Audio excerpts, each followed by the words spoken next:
Your Storm Tracker 22 forecast, certified most accurate by WeatherAid.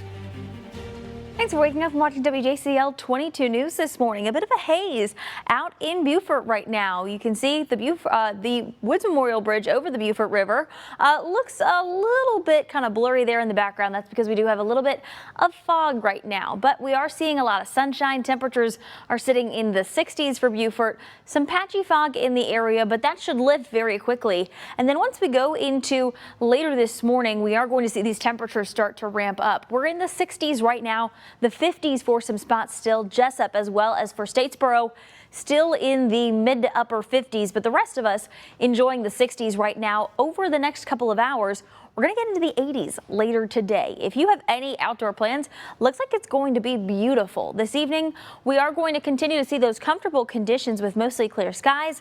And then as we head throughout today, notice we're getting up to 82 for Beaufort as well as for Bluffton, 83 for Savannah, 84 for Statesboro and for Jessup today. Again, a beautiful start to Easter weekend. Now talking about Easter Sunday, we are going to start off with temperatures in the 60s. So if you have any early morning plans, great weather to start off Easter. As we go into the afternoon, we are going to see temperatures warming up into the 80s. But we also have a cold front that's going to move in. That's going to bring in a chance for showers and thunderstorms. But that rain is much needed across the area. We've had dry conditions. So for Futurecast, let's walk you through Sunday, talk about the timing and who's exactly going to see that rain. We are going to start out with mostly sunny skies, like I said, for your Easter morning, but then into the afternoon, notice we all start to see some of that cloud cover. A few spotty showers will move into that forecast. Then into the afternoon, notice we do get a little bit of that moderate to heavy rain closer to the coast. So while inland spots yesterday saw a little bit of those downpours, now the coastline gets its turn to see a little bit of that much needed rain. That will continue to push through. Then as we go into Sunday evening, we're still not going to rule out a couple of showers and storms inland as well, but it looks like that best chance will be right along and east of I-95.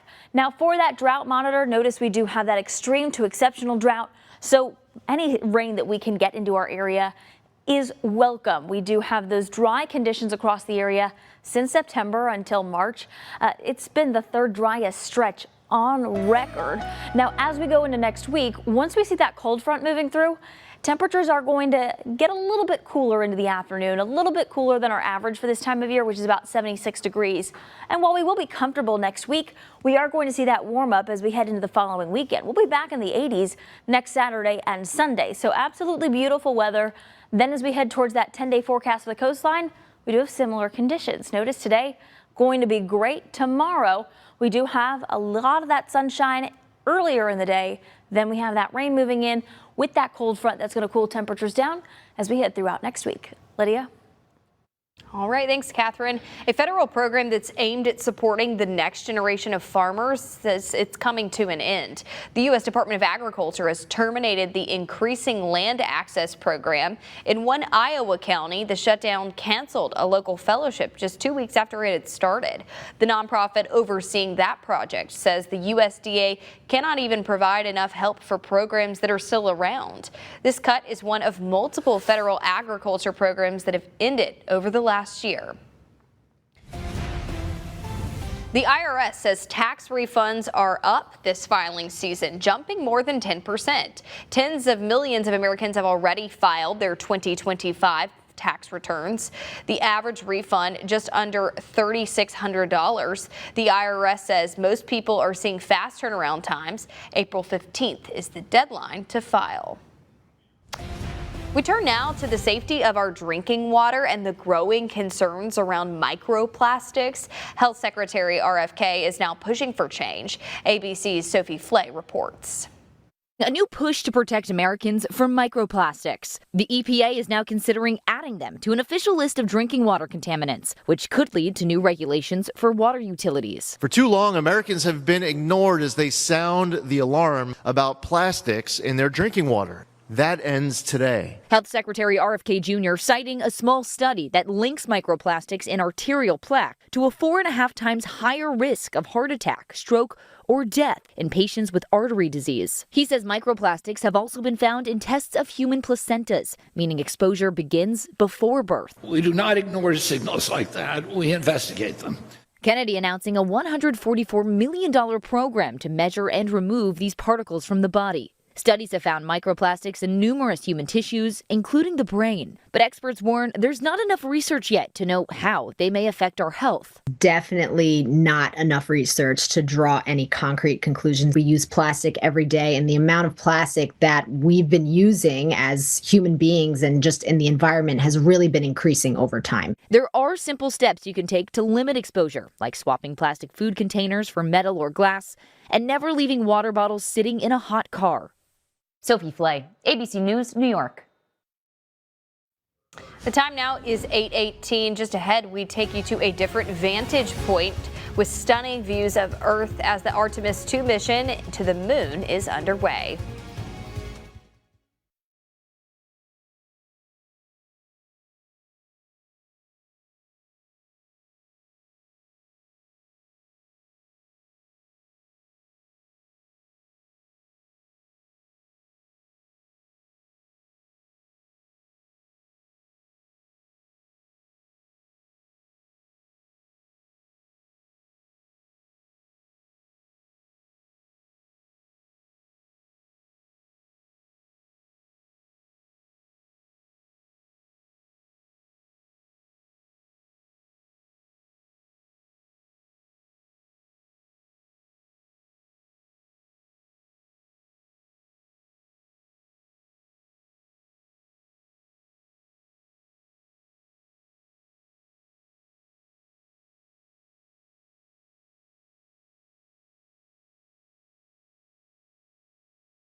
Welcome to sports. I'm Corey Howard. South Carolina's women's basketball team appeared in their 6th straight Final Four tonight, but some might argue this is their first real test playing the undefeated UConn Huskies, who are favored to win by 6. Now, you can see the handshake between Dawn Staley and Gino Arima.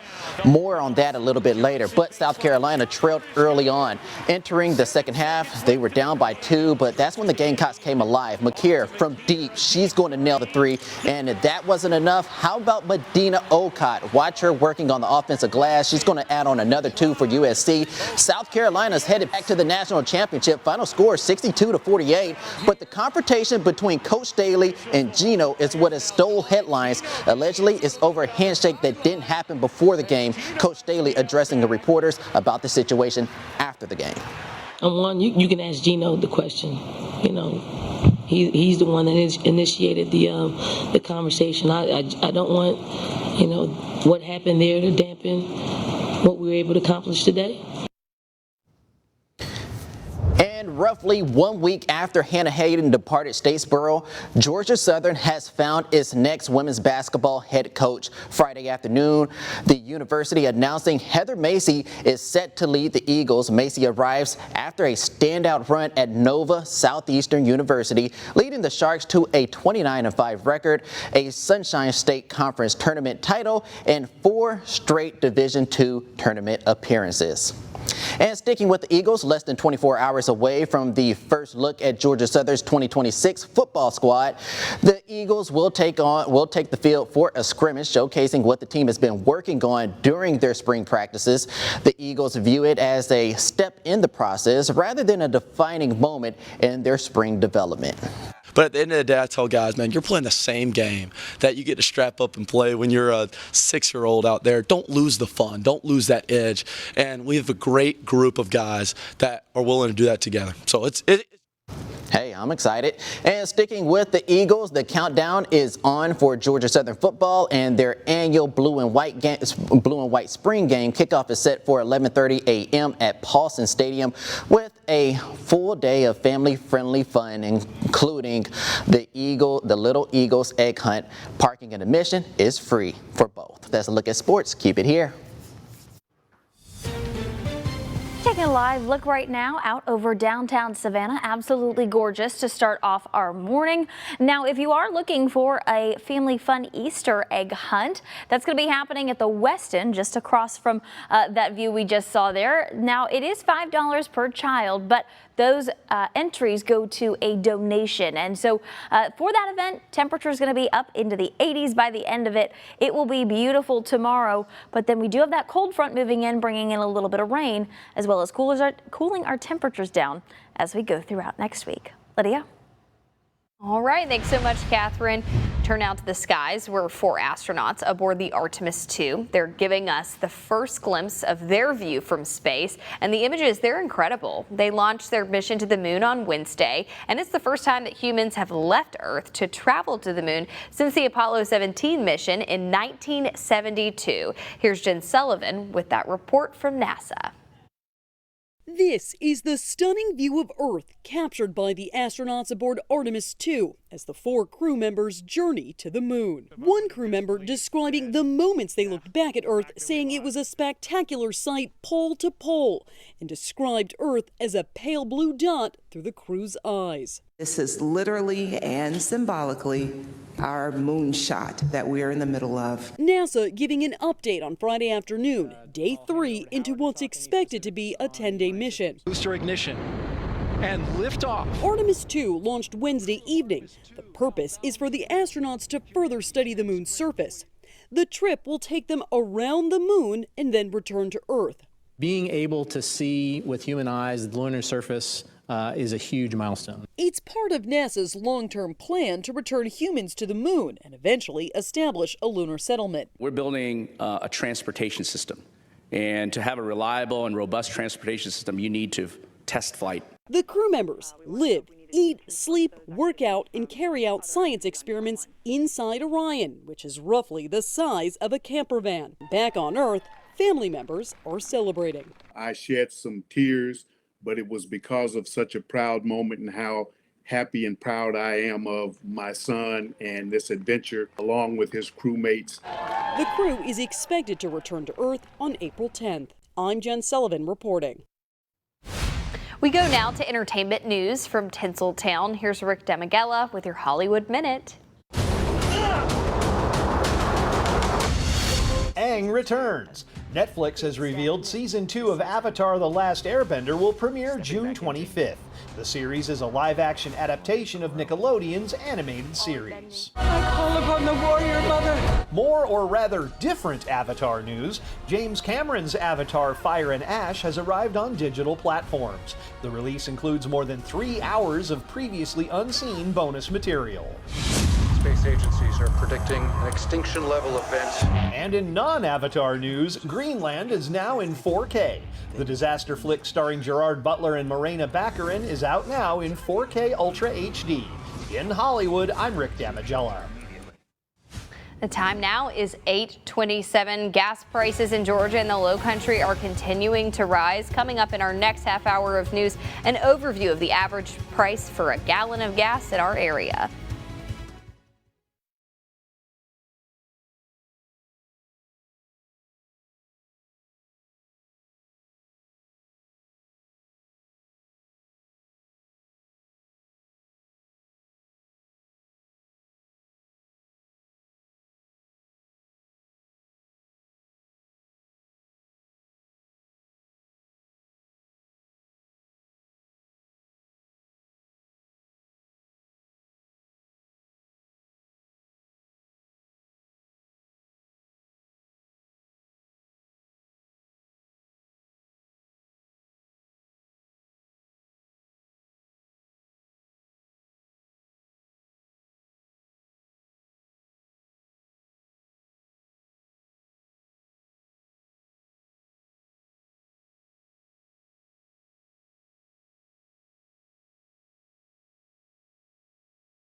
And the Low Country. You're watching WJCL 22 Morning News, the one to watch.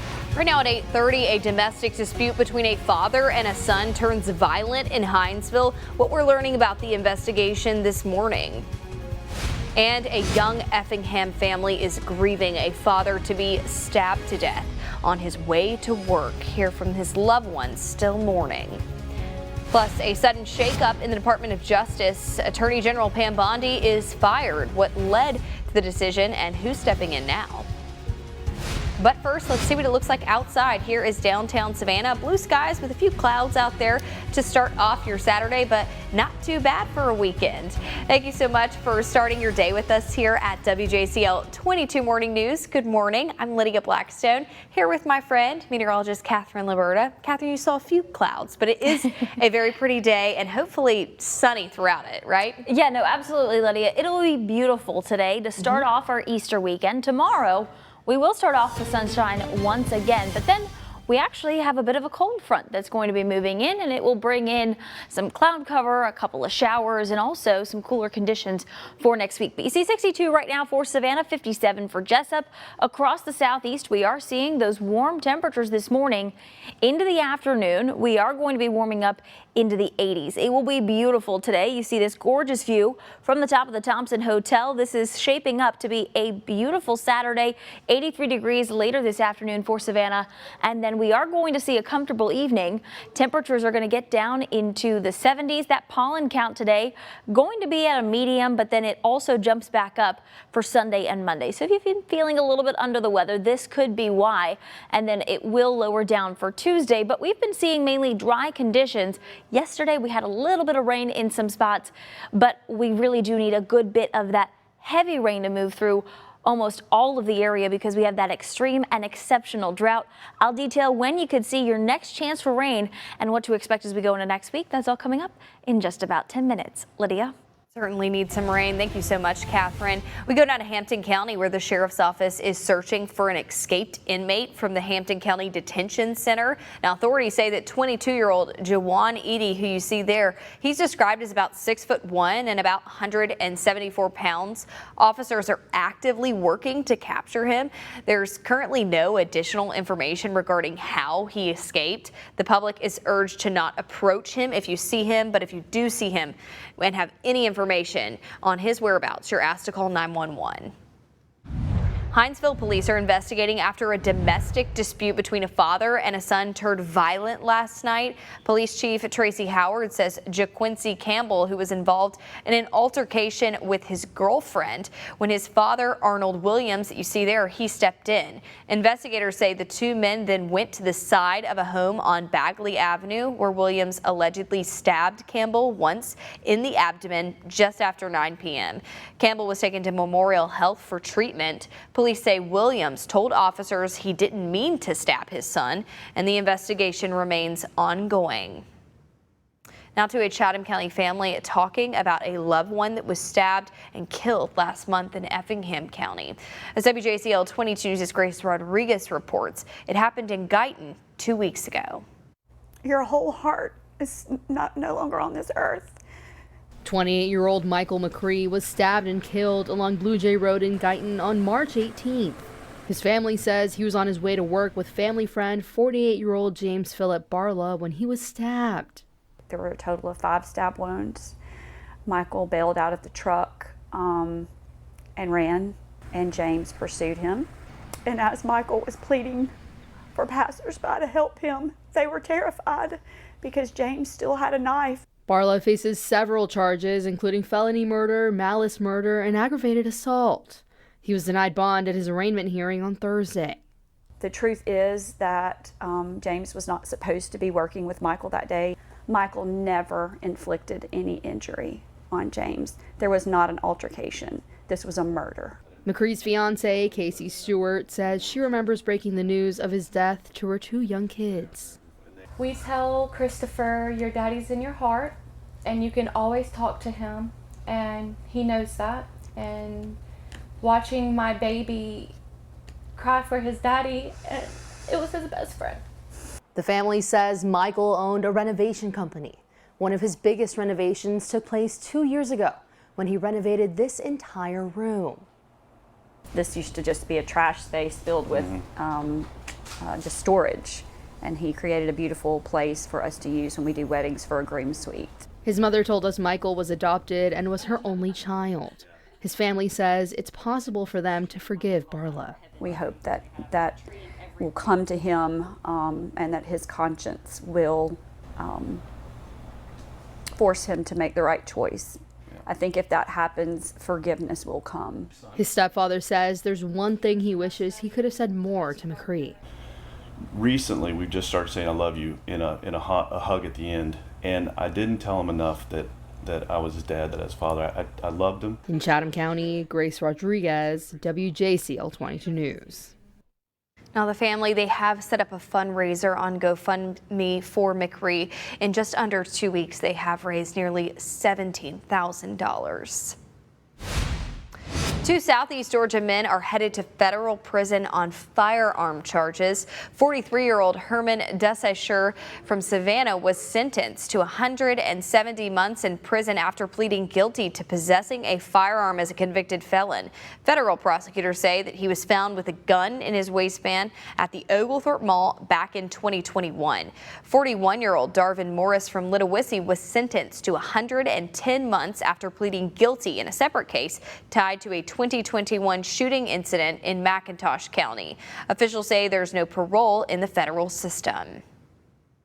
Attorney General Pam Bondi has been fired from the Department of Justice. For now, she'll be replaced with Deputy Attorney General Todd Blanche, who Trump says will serve as acting Attorney General. Sources say Trump had been weighing the move for days. The president had grown frustrated with Bondi on several fronts, including her handling of records tied to Jeffrey Epstein and lack of prosecutions targeting his political opponents. Hear what Bondi had to say back at her Senate confirmation hearing in 2025. I will not politicize that office. I will not target people simply because of their political affiliation. Justice will be administered even-handedly throughout this country. No one will be prosecuted, investigated because they are a political opponent. There will never be an enemies list within the Department of Justice. Post. President Trump says that Bondi has a new job in the private sector. Your traffic track 22 this morning. If you are heading from Bluffton to Hilton Head, it's just about a 17-minute drive. No issues on 278 headed eastbound right now, and also no problem getting from the Low Country into downtown Savannah. That's just about a 24-minute drive across the area. Looks like traffic is moving well. Lydia? And still to come, if you are driving, prices in Georgia and the Low Country are continuing to rise. Coming up, an update on the overview of the average of gas prices in our area. And taking a live look right now out on Tybee Island, you see a few folks out there getting that prime beach spot this morning. It is going to be gorgeous out there today. I'll have a full look at the forecast and show you what to expect for your Easter Sunday. That's all coming up right after the break. If you want to keep up to date with the certified most accurate forecast, download the WJCL 22 News app.